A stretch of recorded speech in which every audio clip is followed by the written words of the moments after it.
Hello, everybody. My name is Amir Barujerdi. I'm the founder of College Ready Prep, and we are here to host the first ever College Ready Prep high school sports show. And I'm here with my good friend and colleague, Coach M.T. Tyeskie from Conrad High School. Coach, good to have you on the show. Good to be here. Appreciate you being here. I know it's been a long day at work. I know you've been working all day, and glad to have you here in the afternoon. So we're here to talk about high school sports, high school football specifically, but all sports in general. We want to give some information to students and families and other coaches about how they can help their kids become academically eligible, what the recruitment process involves, what are some of the challenges that people face, what are some of the things to watch out for. And Coach MT was a high school standout football player at Lincoln High School, was a college athlete, and now he's the head athletic director and football coach at Conrad High School. So he's got a lot of experience and background with all things related to sports, and that's what we're here to really talk about today. So nobody wants to hear me talk. We're here to let Coach talk.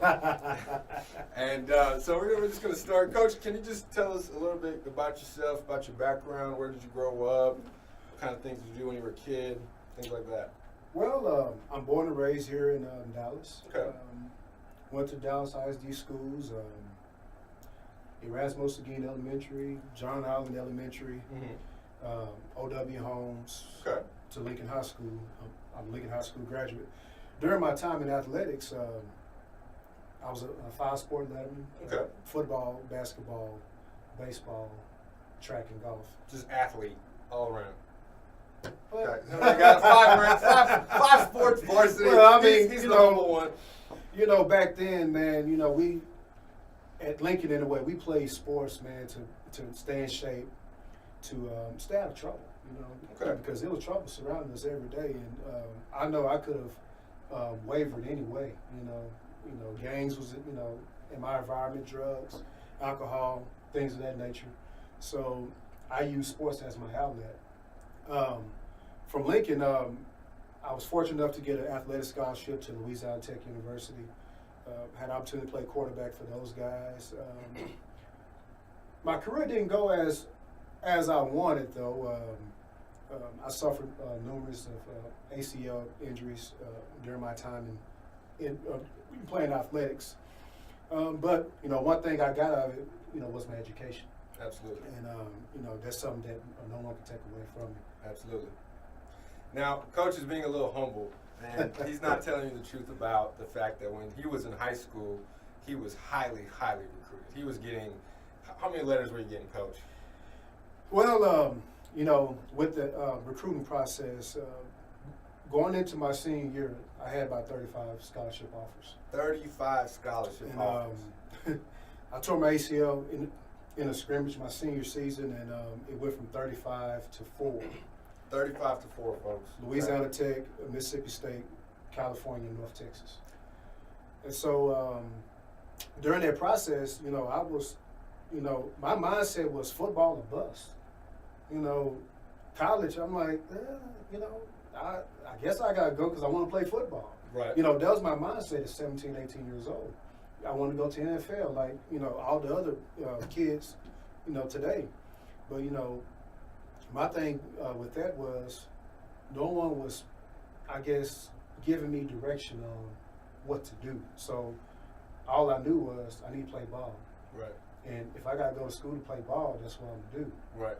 And, fast forward 20 years later, my mindset is totally different now.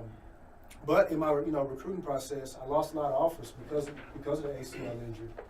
And, it made you real humble. Real fast that in the blink of an eye, everything could go away. Once that happened, Todd Monken, he's the offensive coordinator for Tampa Bay Buccaneers. He recruited me to Louisiana Tech, and one thing I can say about that guy was he was always in my corner.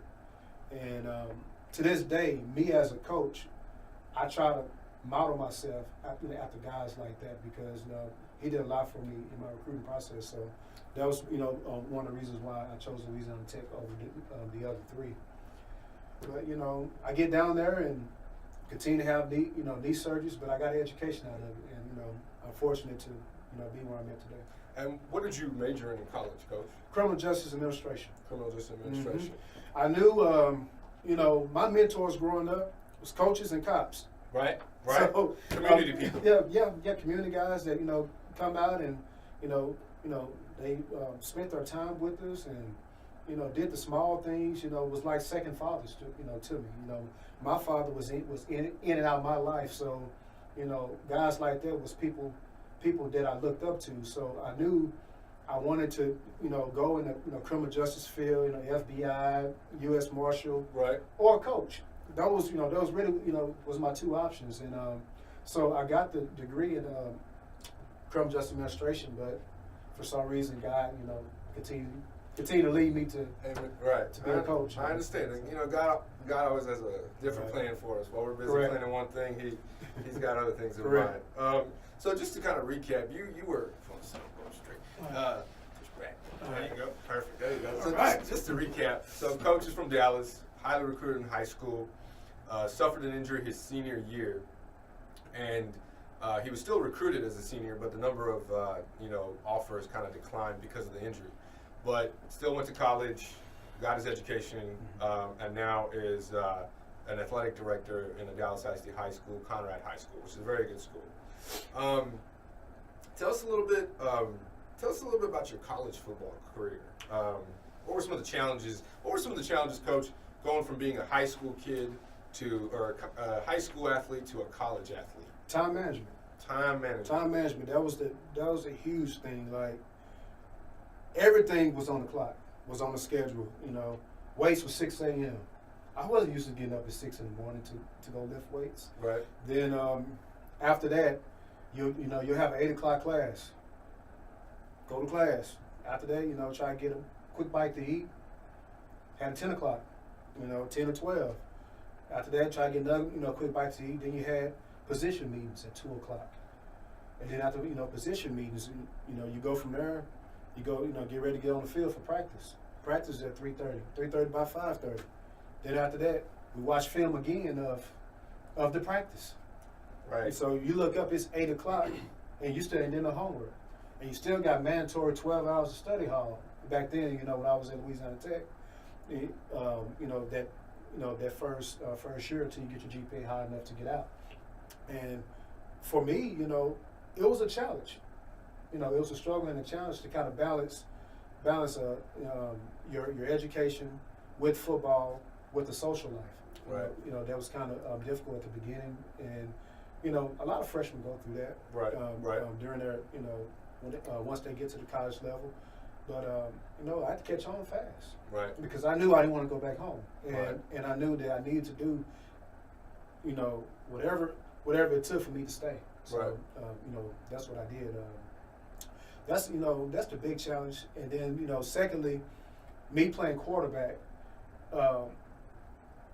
in inner city type league. Right. To Division I football. Right. The culture and the speed was so fast. Right. You have to, you really have to learn ball quickly to play. And early on, I was fortunate enough to travel with the team and get some reps here and there as a freshman. Right. But after that, I tore my ACL. Right. The second time, and I never played again. But I got a degree out of it, and I learned football because during the time I was hurt, I stayed in the film room, watching film, watching quarterback play, watching O-line play, watching defensive backs play, D-line linebackers, learning football as a whole. Because by then I'm like, well, if I don't do anything criminal justice wise, I want to be a coach. Right. So I was trying to challenge myself to learn all aspects of football. Got it. So, got a couple of questions on that level. Did you feel coming out of high school that you were academically prepared to handle college level work? Yes and no. I was number 26 in my class out of about 250 at Lincoln. So I took AP courses in high school. So me thinking shoot, I did this at Lincoln, I'd be okay. Okay. And I was, I was top quarter of my class, so I'm like, That's pretty good. I'm all right. Yeah. I get to college, it's a totally different ballgame because, right. I mean, the study habits from high school to college is totally different. Right. And it just, I wasn't as prepared as I needed to be. Right. But me being the person of persistence that I am, I found a way to get it done. You found a way to get it and done. I got it done. And actually, my freshman year, I was all WAC, all academic team. Okay. With a 3.68 GPA. Oh wow. And I figured out a way to get it done. Yeah, you definitely did. And I got it done. And the interesting thing about that is that you have a lot of very talented student athletes, Coach, as you know, who are definitely not in the top 20, 25% of their class. So, if somebody in the top is struggling just because of time management or just because the workload is a lot heavier, you can imagine the guys that are in the bottom half, or girls in the bottom half, they're going to be struggling even more. So that's really difficult. Now, let me ask you this, Coach. You got to college. Was there at any point a conversation about you changing positions because you were the young guy, or maybe you were undersized, or you didn't have the whatever? Good question. So, I'm a 6-foot quarterback, and African American quarterback at that. And this might be treading lines, but back then a lot of African Americans wasn't playing quarterback as much. Right. But Louisiana Tech gave me an opportunity to play quarterback.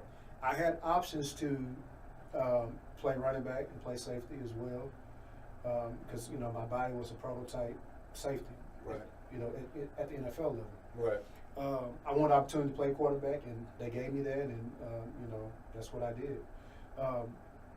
During my recruiting process prior to my ACL injury, the different offers I had across the country, most of them was as a defensive back. Okay. The Texas and Arkansas, LSU's, Nebraska's, places like that wanted me to play safety. But I wanted an opportunity to play quarterback. Played it all my life. Started football at 7 years old. So from 7 to 18, that's what I did offensively. In middle school you kind of played both ways because it wasn't a whole lot of kids. Right. But once I got to high school, I was just a specialized quarterback, and I felt I could get the job done. So I didn't, to tell the kids today, follow your heart, follow your dreams. If that's what you want to do, don't let no one tell you can't. So I said I was going to be a quarterback, and I finished my career as a quarterback. Excellent. And that's something that a lot of high school students I feel like don't totally understand in terms of like maybe having to change a position, or maybe you'll go to a higher division school playing quarterback, but lower division school playing quarterback. So that's definitely something that now. And when you were being recruited, was that at all in the conversation with the college coaches about changing positions or anything? Oh like yeah, that? most definitely. A lot of them told me, "Hey, man, you'll be NFL safety." Right. And I listened to it. And back then, when you 17, 18 years old, the only thing you think about is you for the most part. Like, and for me, I didn't have the guidance that I needed to kind of steer me in the right direction, I guess. So I followed my heart, and my heart told me, "Hey, you can do this. You're a quarterback. Don't tell no one you can't." Now, fast forward, 20 years later, me being a coach and knowing the recruiting process and things like that, I kind of sit with my boys now and kind of veer them in the right direction to tell them that, hey, you're playing quarterback for me right now, but you might be better off as a corner or a safety or linebacker or whatever. Right. So I try to tell them that, but at the same time I tell them to follow their heart, because I don't want them to come back 4 years from now and resent me, or because I told them to do this or that. And so, but I think for student athletes today, it's imperative that they get some guidance, but at the end of the day, it's a family decision on them. That's a good thing to segue into. Like we said earlier, you play 5 sports. Correct. And I know there's this debate going on between, as you get older, do you specialize or do you play multiple sports? What are your thoughts on that, Coach? Well, I just finished my 15th season of coaching football, and all my football has been Dallas ISD as far as a coach. And being in Dallas ISD, you got to share kids because we don't have enough people to actually specialize. So I think specializing could be good if you have the resources and tools to do it. You know what I mean?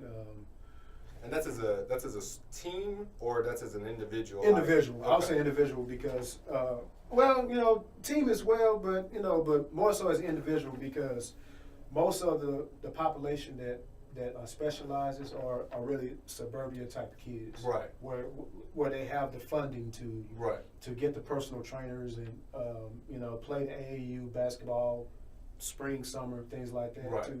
to better their craft. Right. But the kids that I serve and accommodate at Conrad High School don't have that luxury Right. to do that. So I feel that playing multiple sports will expose them to multiple opportunities Okay. to get an athletic scholarship.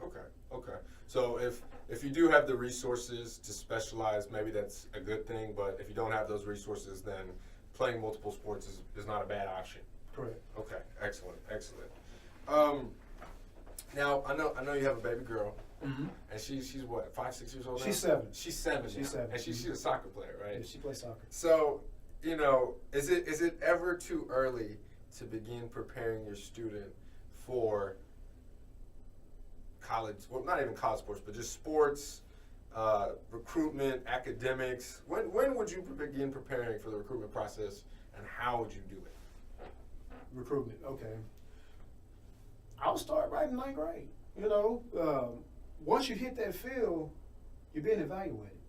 Right. Regardless of if they're looking at 2018 class or they're looking at 2022 class. Right. You're being evaluated. So, academic wise, make sure that you're getting A's and B's because you're getting C's. You treading thin waters on as far as the type of test score that you go need to qualify. Right. So make sure academically you're handling your business, and then athletically, it's always important to do the small things when no one's looking. Right. So, And what would you say are the small things? lifting, lifting weights when coach not tell you to lift weights, or small things like in the hallway, going to class on time. All those things matter. No one needs to tell you to do those things.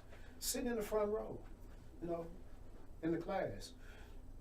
Being attentive, towards your teacher. Yes sir, no sir, yes ma'am, no ma'am. Those things go a long way, and Right. those things is actually molding you for life. Right. So, And once you get to the college level, Uh-huh. if you don't have the right attitude or if you're not coachable, how accommodating are college programs with someone like that? they're not accommodated at all because they recruiting another MT Tyeskie next year, Right? maybe in the spring with a junior college transfer. So, at the end of the day, they care about you, they do, Right. but they don't at the same time. So, if you're not handling your business and doing the things that you need to do to be successful, they're just gonna find the next MT Tyeskie. Right. See, and what a lot of people don't understand is that college sports, at the end of the day, is a business. Big business. Big business, Mhm. right? You have teams, especially football and basketball teams, that are making millions and millions of dollars, especially these big-time Division I schools like the University of Texas. Mhm. And I'm biased because I went there, but they're making big money off of these players, and Mhm. they have to win games. Correct. College coaches have to win games. Mhm. So if you're not coachable, you think you know it all, you're not willing to listen to any directions, like you said, there's another batch ready to come and take your spot immediately. immediately. So not only do you have to be athletically prepared and academically prepared, but you have to have the right mindset to be successful at the college Correct. level. Correct. Right. So you touched on some of the academic things about getting A's Sure. and B's Mhm. so that you can take the SAT and ACT to be academically eligible in the first place, going Right. to class on time, sitting in the front row, things like that. What are other things that a student athlete can do, whether they have a lot of resources or not, to kind of to get more exposure? Recruiting wise, Recruiting-wise. to get more exposure, I mean, for starters, I know a few of my college teammates, high school teammates rather, that they shop themselves around. Okay. You know, we was in the era of VCR, VHS tapes. You know, back Right. back when I was in high school, I remember their parents making hundreds of tapes, and they called everybody. You know, send them out and things like that. And one of my teammates ended up getting an opportunity to go to New Mexico Lobos, Okay. University of New Mexico, Are you because talking about? He's was at North Dallas, and now he's at Charles Moss. No, it's not Coach Moss. No, Okay. Coach Moss was a beast. He didn't have to shop himself around. Coach Moss is quite a high school player. Absolutely. Yeah, he was good. That was actually one of my high school teammates. But it was another individual named Gabriel Fulbright. Okay. Ended up doing that, for himself, and they caught interest, and his parents was persistent. Sending letters back then, it wasn't Right. emails. No emails. Sending letters and Right. making phone calls on behalf of their child, and he ended up being All Mountain West Conference. He played at Canada, for a few years. So he played professionally for a little while too. Yes, Okay. yes, he did. Actually passed away in 2010, but May rest in peace. yeah, but he was a good athlete. He was a great athlete. But that's what he did. He sold himself. I still remember like on his VHS tape, he had at first it popped up with his grades, and there was a picture of him, his 40 time and bench and vertical. It was a picture of him with no shirt on, showing his six pack and how much body fat he had. He really sold himself, and I was like, wow, Right.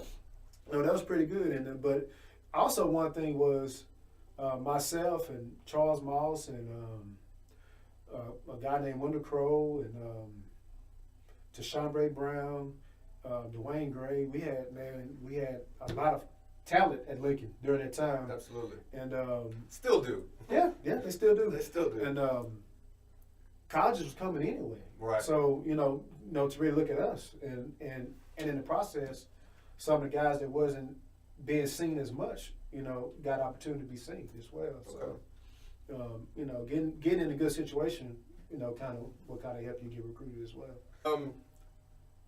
Now, as far as the recruitment process goes, Coach, if you're given multiple offers as a student athlete, Correct. what kind of things would you think about in order to decide what's the best opportunity for you? Is it just the money? Is it the position? Is it distance from home? Like, what kind of things should people be thinking about when weighing offers? Right. Well, I'm gonna talk about my recruiting process, and then I would talk about 2018. In my recruiting process, my biggest thing was the guys, the depth chart. People that was in front of me. How fast would I have opportunity to play? I looked at distance just a little bit. I felt North Texas was a little too close to home. And, Right. And back then, my mindset, wasn't where it needed to be at 17, 18.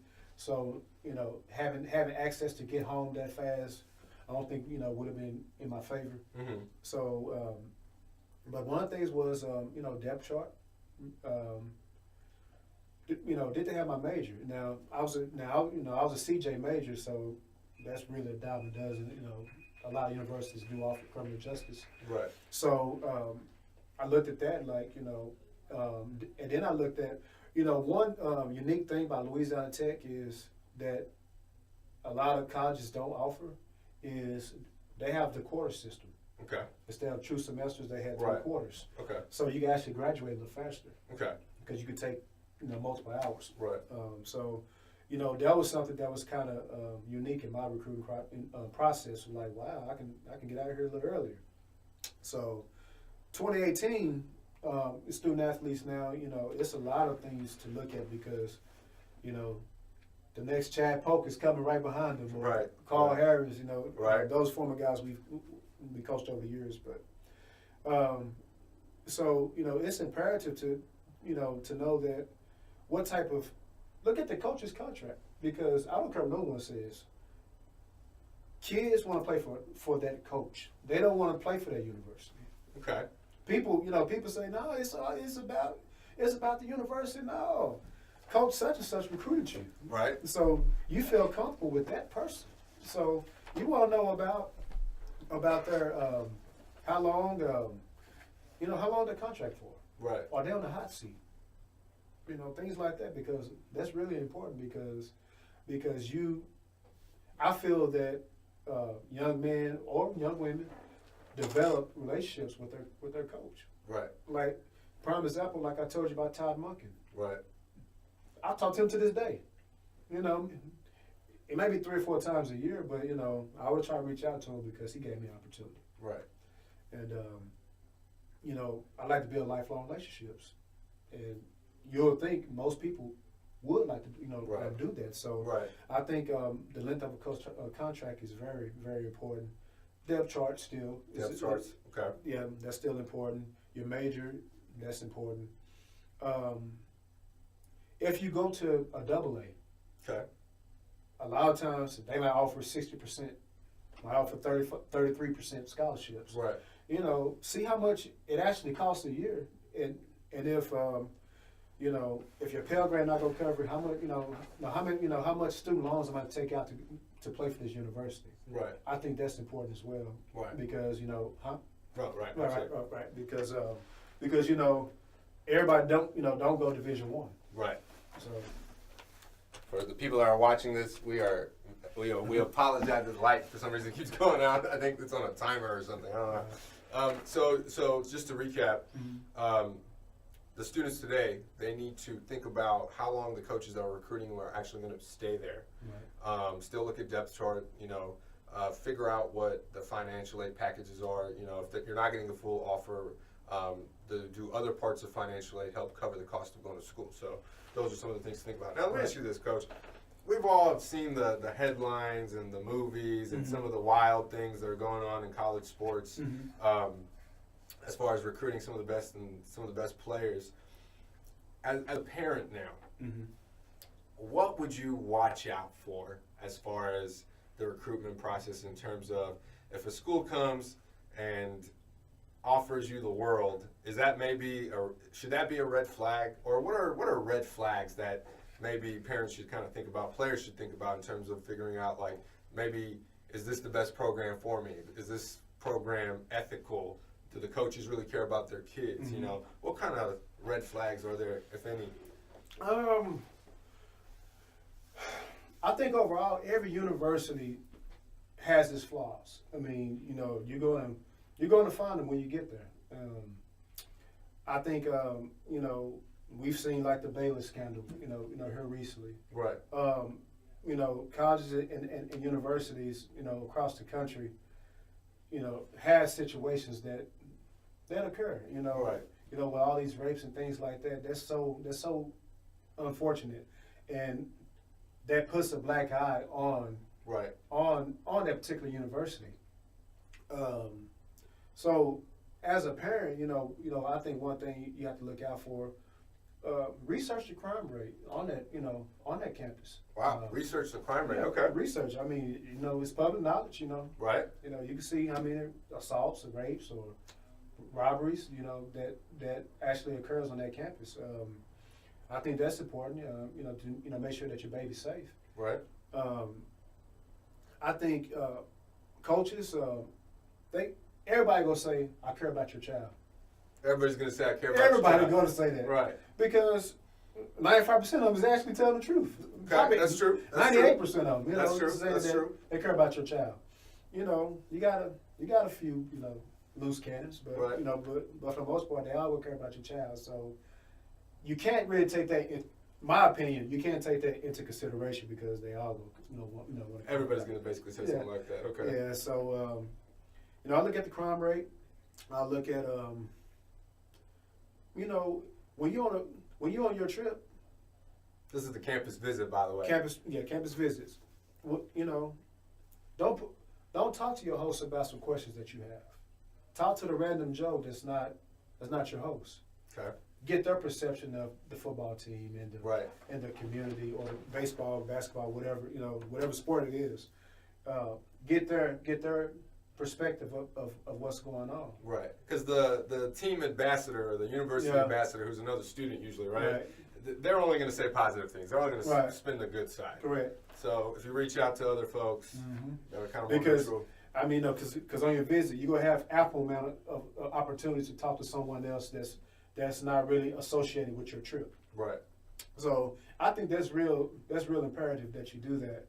I remember during my recruiting trip, I actually pulled some upperclassmen to the side, like, "Hey man, how is it?" Right. And then 2 or 3 was like, "Man, I don't know. You shouldn't come," and blah blah whoop de whoop. Right. Was saying negative things about the program, and I took that into consideration. But as I found out and researched more about it, a couple of them guys are bad seeds too. So you always got to be mindful of who you're listening to. Correct. Right. Think about the source. Right. Okay.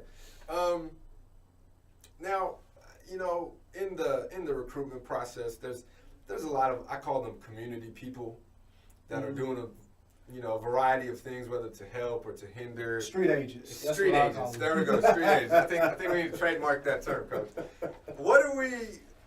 And like you said, I don't think all these people are bad. I think some of these people just want to help.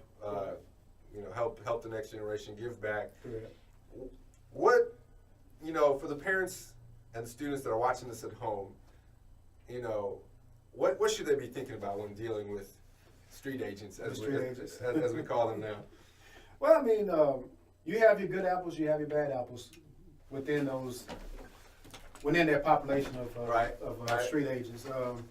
You're going to have some that does have a vested interest in your child. Okay. And you're going to have some that's trying to make money off your child. Right. So that's something that you got to be leery of. If you got to pay this large amount of money to get your kid recruited. Mm-hmm. Because that high school coach, one of their responsibilities, in my opinion, is to get your child recruited. So getting a street agent to do it, I really don't agree with that at all. And so I think one thing that the viewers need to kind of consider and understand is that there may be people that have relationships with universities, and their purpose is to funnel student athletes to these universities, and then they're getting something in the process. So, those individuals don't necessarily have the best interest of your student at heart. They're thinking about the monetary side. I mean, like we said, sports in general, college sports, professional sports, it's big business. So anybody that comes to you and says, I'm going to give you this gift in exchange for such and such, you should kind of always be mindful of. Correct. Okay.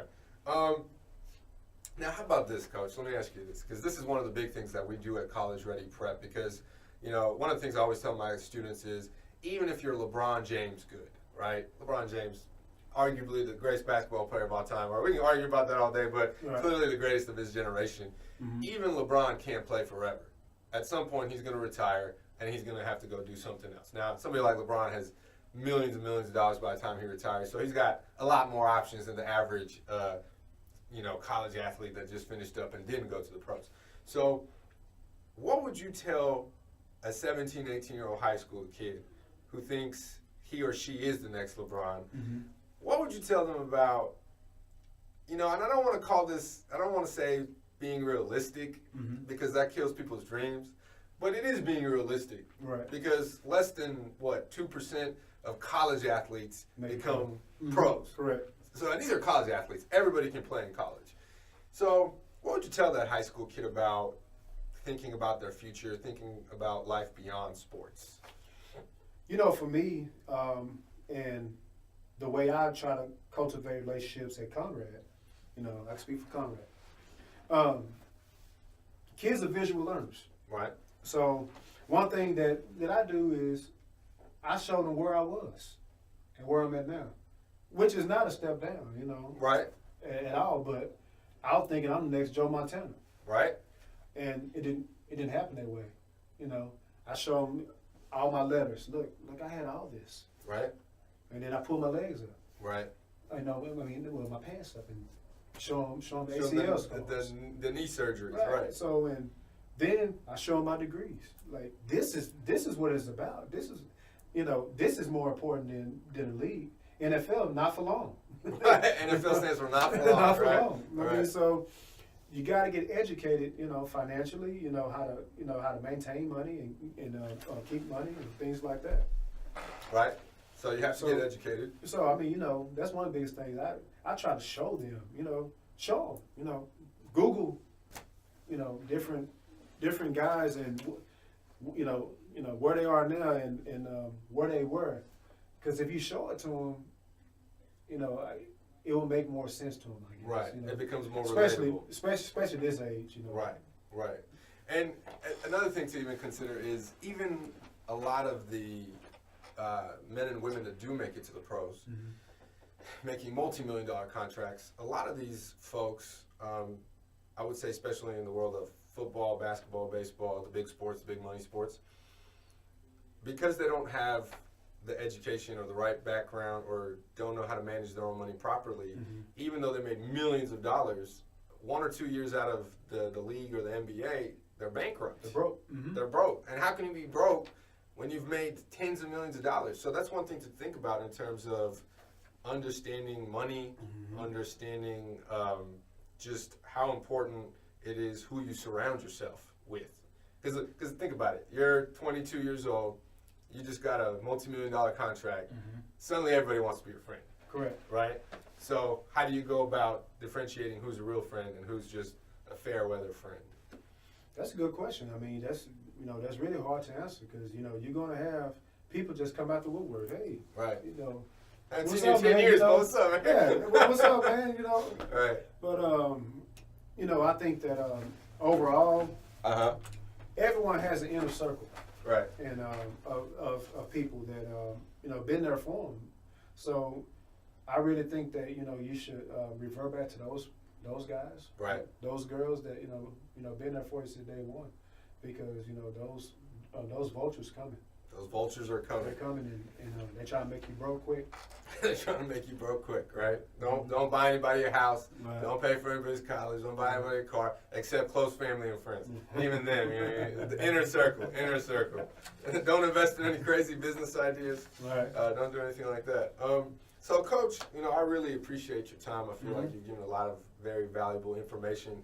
One of the things that, as you know, we do here at College Ready Prep is we have what we call the student athlete course that takes students through the recruitment and eligibility process, but also we help students figure out who they are, what they're passionate about, what they're naturally good at, so they can begin to plan for life beyond college sports. And that's what the student athlete course is all about. Now, do you have any final words of wisdom for anybody that's watching this? I know the lights have gone out multiple times, so hopefully somebody's still watching. Somebody else. Yeah. Somebody over or there. maybe the sound didn't even work. I think overall that during the recruiting process, follow your heart, ask questions, ask lots of questions. Ask lots of questions. Mommy not gonna be there for the next 4 or 5 years. Right. Daddy, granny, whoever, they're not gonna be there. You have to be there, and you have to endure all the adversity that's going to come. So, ask questions. Prepare now for time management skills because you're going to need it. That's important. That's probably 80% of college sports. Right. Getting that down. Because football was an actual job. Right. And I imagine the other sports. The other sports are as well. So the same way. College sports treated as a full-time job, and you're a full-time student. So really, you have 2 jobs. Correct. Instead of just 1. So really, and what I think a lot of people don't know is that college athletes are working easy 60 to 80 hours a week. I would say that.